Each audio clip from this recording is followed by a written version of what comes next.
profile no more ang relasyon ni na Atong Ang at Sunshine Cruz. Ito po ay matapos aminin ng bilyonaryong si Ang na girlfriend na niya, si Sunshine. Nasa frontline na balitang yan, si MJ Marford. It's official! Very much mag-on na nga raw sina gambling tycoon Atong Ang at ang aktresa si Sunshine Cruz.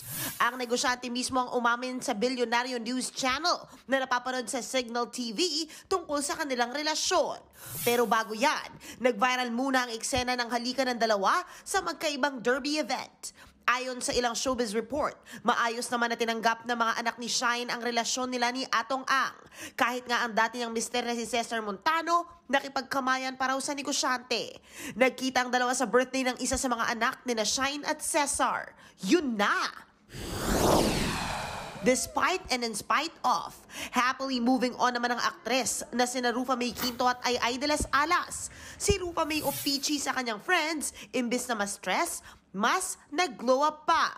Pagkatapos madawit sa investment scam, buzzing din ang issue ng divorce ng aktres sa kanyang non-showbiz husband na si Trevor Magallanes. Pero si Peachy, go gold lang in life.